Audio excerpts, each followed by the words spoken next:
Ne restez pas dans les mêmes conditions, pleurnichant, espérant qu'une solution vienne du ciel. Quelquefois, ça ne vient pas. En fait, dans beaucoup de cas, ça ne vient pas. Aujourd'hui, je vais te dire de mettre ta culotte de grand garçon ou mettre ta culotte de grande fille. Qu'est-ce que ça veut dire? Mettre ta culotte de grand garçon. Ça veut dire grandir.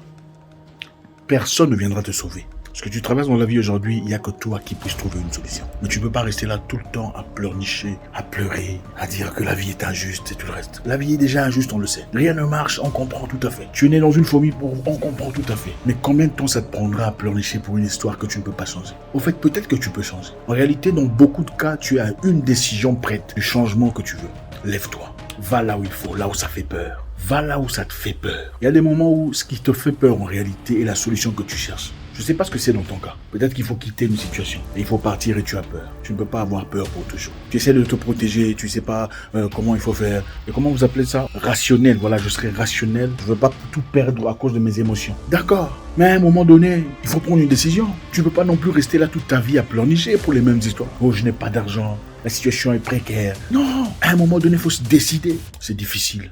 Ce n'est jamais facile. Mais tu ne peux pas rester dans les mêmes conditions, pleurnichant pour les mêmes histoires, priant pour les mêmes causes pendant toute ta vie. Ça n'a aucun sens. Donnez un sens à votre Dieu, celui que vous priez chaque jour pour les mêmes histoires. Ça n'a aucun sens.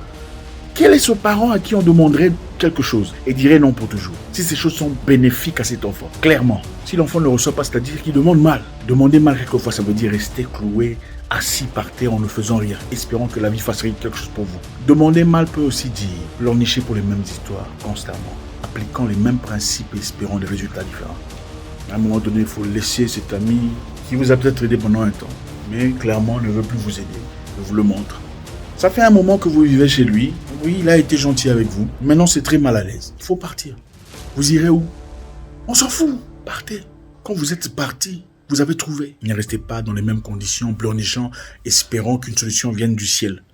Quelquefois, ça ne vient pas. En fait, dans beaucoup de cas, ça ne vient pas. Dieu va vous aider. Oui, Dieu vous aidera. Quand vous commencerez à vous aider vous-même. Dieu vous ouvrira des portes. Quand vous irez au poignet essayant d'ouvrir pour voir lequel ou laquelle est ouverte. Dieu va vous accompagner quand vous commencerez à marcher. La vie est injuste, ça on le sait. La plupart des gens que vous voyez, que vous admirez, n'ont pas eu la belle vie que vous croyez. Dans beaucoup de cas, ce sont des gens qui se sont battus très dur. Maintenant, arrête de te plaindre. Arrête de pleurnicher pour les mêmes histoires. Quand tu es en train de te dérouter de ton objectif déjà. Tu as commencé à revoir les histoires que tu as dit que tu ne ferais plus.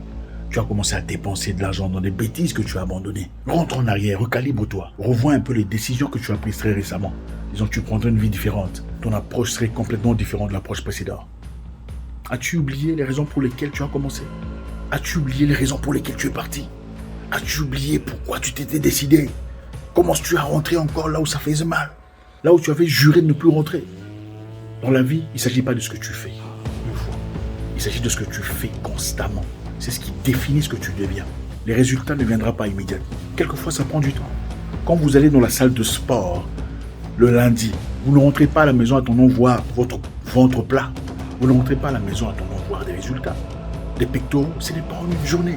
Ça prend du temps. De la patience, de la consistance, de la résilience. Ce que vous cherchez à une décision près.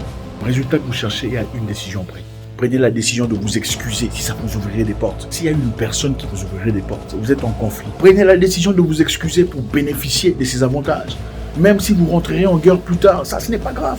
Mais pour l'instant, bénéficiez. Que votre ego ne se mette pas à la porte de votre ouverture. Que votre prétention ne vous garde pas calfeutré dans les murailles des limitations. Tout est possible. Tout dépend de vous.